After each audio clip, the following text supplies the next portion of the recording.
Buenas noches, bienvenidas y bienvenidos, gracias por estar aquí. Bueno, le cuento que hace algunas semanas en este programa tuvimos una conversación sobre el tema del maíz transgénico en México. Estuvo por aquí el doctor Antonio Turrent y Adelita San Vicente, que forma parte del grupo de personas que han llevado a cabo una tarea, han promovido una llamada acción colectiva en contra de que se experimente y se comercialice maíz transgénico en México, con un conjunto de planteamientos que escuchamos en ese programa de agosto pasado. Y bueno, pues pasaron estos días de aquel programa que transmitimos por acá y Monsanto, que es la empresa que fue mencionada o multimencionada durante el programa, nos ha solicitado un espacio para réplica. Nos ha pedido Monsanto que el público de CNN pueda escuchar su postura acerca del tema del maíz transgénico en México. Así que desde luego abrimos este espacio para oír lo que tenga que decir Monsanto a través de su director regulatorio en América del Norte, que es el doctor Eduardo Pérez Rico. Gracias, doctor, por estar aquí y bienvenido. Muy buenas tardes. Rodrigo Ojeda, que es el director jurídico de Monsanto Latinoamérica Norte. Gracias, Rodrigo, por estar aquí. Bienvenido. Al contrario, gracias a ti. Bueno, evidentemente el tema, y lo iremos presentando así, merece recuperar parte de lo que dijeron tanto Adelita San Vicente como el doctor Turrent. Si les parece, podemos recuperar la discusión, que es una discusión intensa y fuerte respecto al sí o no a los transgénicos. Si te parece, Rodrigo Ojeda, como director jurídico, recuperando el estado de cosas que existen en términos judiciales a partir de lo que estos ciudadanos y personas como Turrent y Adelita y otros han promovido ante la justicia mexicana. Según Monsanto, según su director jurídico, ¿en qué punto está? Por un lado, el juicio en lo principal lo continuamos. De hecho, nos acercamos ahorita a una audiencia de conciliación donde las partes podremos exponer nuestros puntos para ver si existe la posibilidad de coincidir en ciertos puntos, ¿no? Y coincidir respecto de lo que es la introducción de maíz y la protección de los maíces nativos.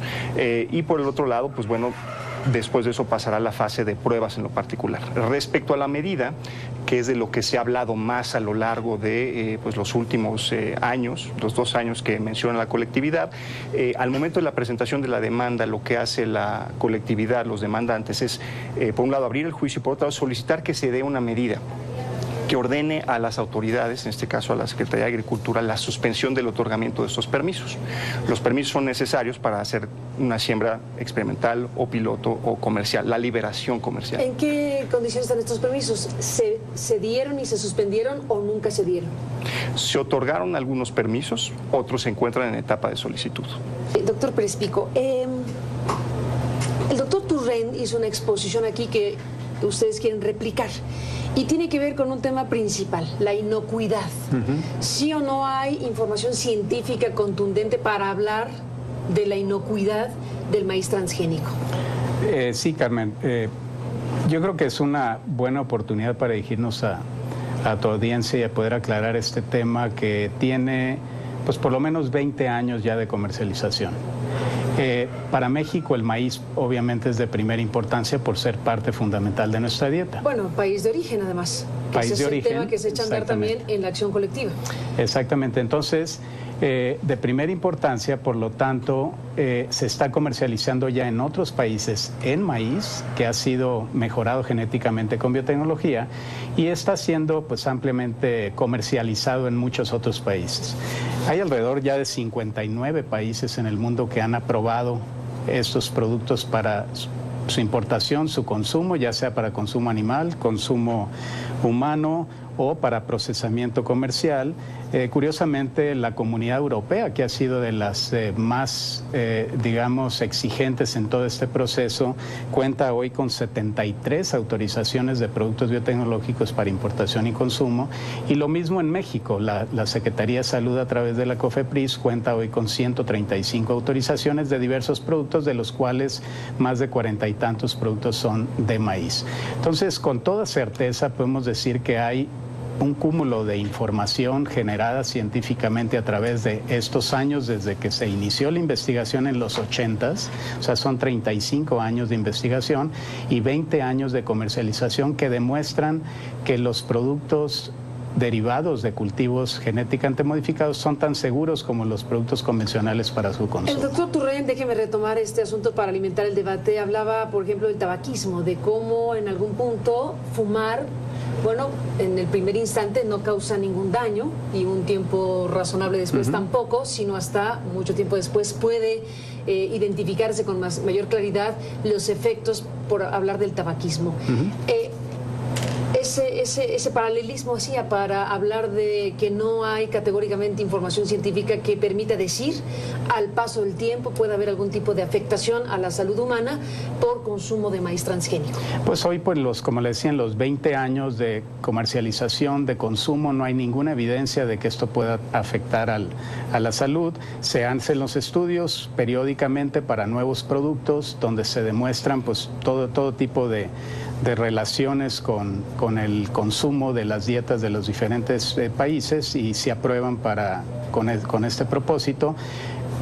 En la medida que uno consume un medicamento o un producto a través del tiempo y se puede demostrar que hay un efecto directo en la salud humana, pues la autoridad tiene toda la prerrogativa de poder tomar acciones como se ha sucedido en otros casos. No puedo no mencionar, y después de la pausa le pido que me conteste, el estudio en ratas, el estudio Seralini, es que le llaman. Después de la pausa regresamos con ello. Hay una asociación entre el consumo de un tipo de un evento transgénico, se llama el NK603, que es el que da la tolerancia al glifosato, un herbicida. Entonces un maíz sembrado, un transgénico de este tipo, se puede sembrar y se puede protegerlo de las malezas usando glifosato. El glifosato mata las malezas y no le hace nada al maíz. Y este es uno de los maíces que se usa con mayor frecuencia en todo el mundo.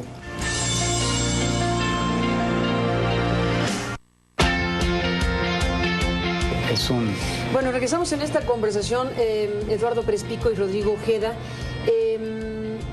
Un estudio que se llama Estudio de Seralini, con ratas, que es muy conocido, que se ha difundido mucho en el mundo, bueno, fue comentado también. Y ustedes dicen, hay que hablar del asunto. ¿Qué decir frente a esa presentación de elementos científicos que hablan de los efectos en ratas del asunto transgénico? Sí, como decía Carmen, hay miles de estudios que demuestran la seguridad de los productos para su consumo. Un estudio que fue publicado en el 2012 por un investigador, Seralini, un grupo francés, en un estudio en ratas, demostraba que había un efecto carcinogénico en ratas. Sin embargo, una vez que se publicó el estudio, fue ampliamente revisado, discutido tanto por científicos, toxicólogos como agencias reguladoras, y llegaron a la conclusión de que el estudio tenía pues serias deficiencias metodológicas, de análisis, de interpretación de los datos y que no reflejaba necesariamente la información, las conclusiones que estaba derivando el estudio. Entonces, el journal en el cual fue publicado inicialmente le pidió al autor que se retractara o se retirara ese artículo del journal, lo cual sucedió. Y 2 años posteriormente, en 2014, el mismo investigador rediseñó o republicó el mismo estudio en otro journal de ciencias ambientales. Sin embargo, no había nueva información. Era simplemente la misma información que se había publicado anteriormente, que había sido retractada y que fue ampliamente criticada por la comunidad científica. De hecho, te traje una información aquí, Carmen, donde viene las conclusiones que deriva la Comunidad Europea para la seguridad alimentaria, donde deriva pues las conclusiones que estoy comentando después de haber revisado exhaustivamente este estudio en particular. Aquí están algunas preguntas claves que pudieran tener, también publicado por el EFSA, que es la Agencia de Seguridad Alimentaria, para responder específicamente a este estudio. Y hay otra información y algo muy importante de mencionar es que estas son todas las organizaciones o agencias internacionales, organismos regulatorios que ven por la inocuidad de los productos que son comercializados en cualquier país. Es básicamente todo el mundo, comentaba, son 59 países, los que han aprobado este tipo de productos. Y algo finalmente que quisiera comentar es que en los estudios que hicieron también relacionados con el glifosato, que es el herbicida que se utiliza, que fue mencionado en el programa anterior como herbicida tóxico. En el programa, esta fue una clasificación que hizo la IARC relacionada con este producto, y curiosamente aquí en la monografía se menciona también este estudio en particular que fue analizado por este grupo de investigadores y llega a la misma conclusión de que este estudio no es apropiado para la evaluación relacionado con la carcinogenicidad del producto. Entonces, lo dejo aquí contigo, Carmen, para mayor información. Pero lo que quiero resumir solamente con el comentario de que así como en cualquier otro producto que se hacen miles de estudios demostrando la seguridad o la inocuidad de algún medicamento, de algún alimento, y una vez que es aprobado y consumido a través del tiempo, siempre salen algunas publicaciones que puedan tender a cuestionar esto, como ha sucedido por el tan discutido tema de las vacunas, por ejemplo. No existe un consenso completo alrededor de las vacunas. Hay quien piensa que pueden ser beneficiosas, otras que no, que pueden representar un riesgo, y en estos temas que tienen 30 años de investigación, pues han suscitado algunos de estos incidentes, ¿no? Pues entramos en la parte final, doctor Pérez Pico, Rodrigo, y creo que vale la pena entrar en la parte respecto al tema legal de ustedes. Ustedes están en el plan de defender los transgénicos en México a partir de una acción colectiva. ¿Están en otros terrenos legales desarrollando, disputándose cosas? ¿Hay otros frentes abiertos en lo legal en México? Pues mira, particularmente por lo que hace al maíz genéticamente modificados, tenemos la acción colectiva en lo particular. Ese es, digamos, que uno de los focos de las acciones legales que se tienen, pero yo diría que más que estar a juicio de los transgénicos, pues al día de hoy lo que estamos viendo es la posibilidad de que los agricultores mexicanos pues puedan adoptar una tecnología que sus contrapartes en otros países pues ya están empleando. Cosa que no pueden hacer en este instante. En este instante no pueden hacer. En este instante no se puede, dado que el proceso legal de la acción colectiva lo impide. Es correcto. En estos momentos, debido a esta medida precautoria que se levantó, se decretó, se presentó una apelación por parte de los demandantes de la acción colectiva, y relacionado con esto, pues ahorita va a revisar un magistrado unitario de un tribunal unitario si pues esta sentencia respecto a la medida se emitió debidamente. Y es interesante porque esta medida precautoria, en la forma como fue emitida, difiere mucho de cómo se emitió hace 2 años. Hace 2 años, de acuerdo a lo que es nuestra ley, se emitió esta sin consultar ni pedir la opinión, en este caso, ni de autoridades ni de los demandados, cosa que expresamente requería la ley. Eso significa que durante 2 años tuvimos una medida precautoria que nunca pidió la opinión de las partes demandadas ni de las partes que llevan el procedimiento de otorgamiento de los permisos. Ahora, cuando de alguna manera se resuelve la apelación y se ordena al juez de distrito nuevamente revisar el tema de la medida y continuar con la acción colectiva que comentaba en un inicio, se revisa, se pide la opinión de autoridades, entonces tiene un expediente más vasto con información presentada por quienes son los expertos en revisar estos permisos. Y esta resolución que se emite es muy importante porque, por un lado, dejen claro que no se puede emitir una medida precautoria que lo que busque es impedir la aplicación de la ley.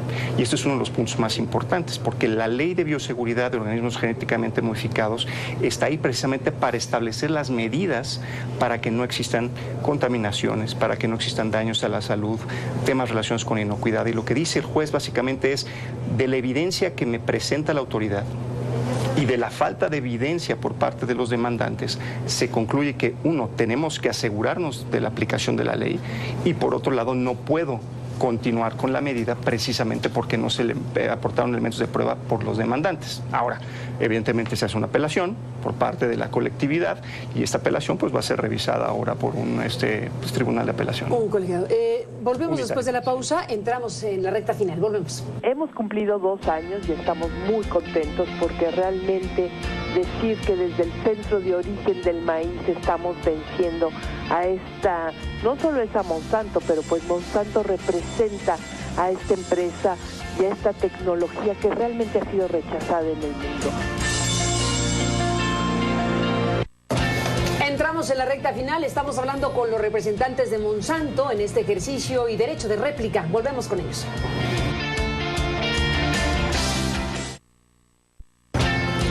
Bueno, se nos acabó el tiempo. Doctor Pérez Pico, Rodrigo Ojeda, déjenme cerrar con este tema que también fue expuesto por el doctor Turrent, por Adelita San Vicente y por quienes son críticos y activistas en contra del maíz transgénico, en este caso en México.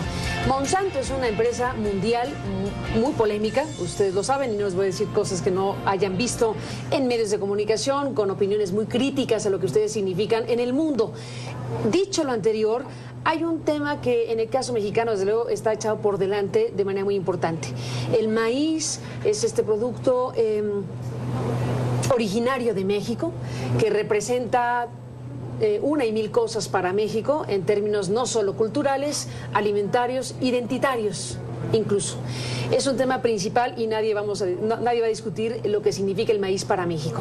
Este asunto en donde se plantea que el transgénico o el maíz transgénico puede contaminar y afectar las decenas de variedades de maíz criollo que existen en México, poniendo en riesgo y en peligro eso que es un valor fundamental de México, por lo que acabo de mencionar. Contaminar, afectar lo que es un valor principal para la nación. ¿Qué dice de eso, doctor? No coincidimos con esa apreciación. De hecho, pues México, como bien sabemos, somos más de 100 millones de habitantes, de los cuales una cuarta parte, 24 millones, 25 millones de habitantes viven en el campo. Y más del 60% de esta población vive en pobreza o en pobreza extrema, que viven realmente al día. Y afortunadamente los que hemos tenido la oportunidad de vivir en las ciudades, pues no hemos apreciado realmente esas carencias porque tenemos disponibilidad de alimentos. ¿Y qué tiene que ver la pobreza con el tema? Voy para allá. Venga. Porque en el campo, justamente donde se producen los alimentos, es donde existe la mayor pobreza y la mayor sufrimiento de hambre. Entonces, la pregunta que nos tendríamos que hacer es cómo le hemos hecho hoy, a través de miles de años, para conservar el maíz en México, cultivar el maíz en México y tener alimentos para todos. Entonces, hoy estamos produciendo a través de agricultura campesina que va a durar por muchísimos años más, lo han conservado nuestros antepasados por miles de años y se va a seguir cultivando de la misma manera. Lo que pasa es que la productividad es muy baja y no da para producir los excedentes que el resto de la población necesita.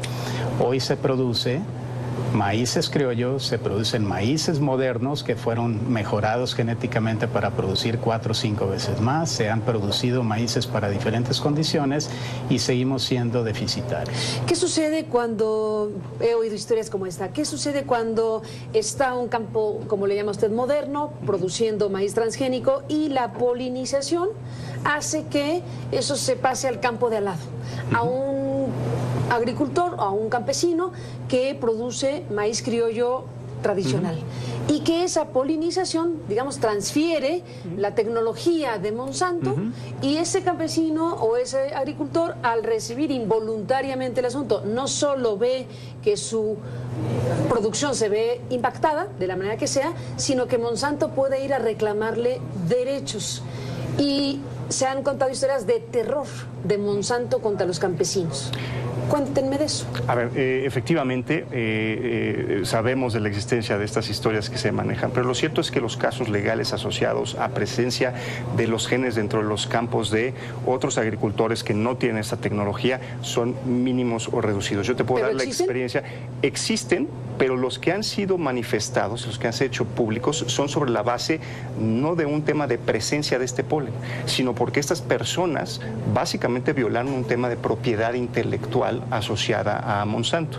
Monsanto hizo un compromiso ante la Fundación Rockefeller hace muchos años, y de hecho lo reiteramos constantemente, de que nunca vamos a demandar a agricultores donde exista una presencia adventicia de un polen que se pasó de un campo donde esté la tecnología genéticamente modificada a un campo donde no la hay. Ahora, este tema relacionado... ¿Nunca? Nunca. A menos de que tengamos un tema donde patentemente se esté violando con la propiedad intelectual de nosotros. Y si me permite hacerte una analogía a tal aspecto, una cosa es que yo tenga un disco compacto, que es propiedad intelectual, un derecho de autor, y te lo preste. Se habla mucho del préstamo de semillas, por ejemplo, entre los agricultores, una tradición que está muy arraigada en México. Entonces esa persona puede usar el disco compacto. De la misma forma, intercambio de semillas. El problema ocurre cuando esa persona quiere usar el disco compacto para reproducirlo y venderlo. El mismo caso, la propiedad intelectual que tenemos nosotros cuando se utiliza una semilla con un propósito comercial, es cuando nosotros ya vamos y hacemos una actuación. Y esto es porque la biotecnología lo que tiene es asociado un contrato de tecnología, tanto como usamos un contrato de derecho de autor, un contrato para el uso, por ejemplo, de un teléfono celular, ese es el mismo caso. Ahora, sin embargo, el punto particular de la acción colectiva, donde se hace esta mención de cuando los maíces genéticamente modificados, su polen llegue a otros y básicamente estén residiendo esos maíces, nosotros no tenemos la política de por la presencia de ese maíz y de demandar a los agricultores. Bueno, no los demandarán, pero ese maíz criollo será otra cosa. Ya no será lo que era porque llegó la polinización de Monsanto. Es que la naturaleza del cultivo, Carmen. Sí. Una planta de polinización abierta ha existido por miles de años de esa manera. El agricultor, muchas veces subestimamos la inteligencia del agricultor cuando ha tenido esa capacidad para poder seleccionar lo que a él le conviene, lo que a él le gusta. Va y selecciona la mazorca que le gustó, el color que le gustó y la guarda para sembrar al siguiente año. Cuando tienes plantas de polinización abierta, el polen fluye y se cruza. Si no tienes una particular atención a la característica que quieres seleccionar, se diluye. En todo el genoma de miles y miles de genes, una característica no prevalece a menos que hagas una intención deliberada para ir seleccionando por esa característica. Entonces, los maíces mejorados genéticamente, no con biotecnología, sino a través de métodos convencionales, tienen más de 50 años en México. Hoy en día no se cultivan más de 2 millones de hectáreas de las 8 que cultivan nuestros agricultores. Quiere decir que el resto, las otras 6 millones de hectáreas, las cultivan los agricultores con las variedades, con las razas que han venido cultivando por muchos años y van a seguir cultivándolas hasta donde ellos decidan. Por eso es cuando uno trae alternativas de agricultura moderna, lo único que está trayendo es alternativas para que el productor pueda decir: quiero ser más productivo, quiero generar ganancias adicionales que me den una mejor calidad de vida, lo quiero hacer con una tecnología que se puede hacer de manera sustentable, entonces tienen opciones de hacerlo. Hoy no hemos tenido esa oportunidad y por eso es que la productividad de maíz en México es de las más bajas del mundo y seguimos siendo importadores de maíz a pesar de ser el centro de origen y los que de alguna manera creamos el maíz, ¿no? Hemos escuchado sus argumentaciones en voz también de científicos, en voz también de ciudadanos. Ahora escuchamos a Monsanto desde la perspectiva jurídica y desde la perspectiva científica y regulatoria. Así que bueno, el debate está abierto. Es un tema de enorme importancia para los países y en el caso mexicano ni se diga. Gracias pues por estar aquí para presentar su postura y lo que han dicho en este programa y estaremos en comunicación si me lo permiten. Gracias por estar aquí. Muchas gracias. Gracias Eduardo, gracias Rodrigo y a usted gracias. Seguiremos en el tema. Buenas noches, pásela bien. Hasta mañana.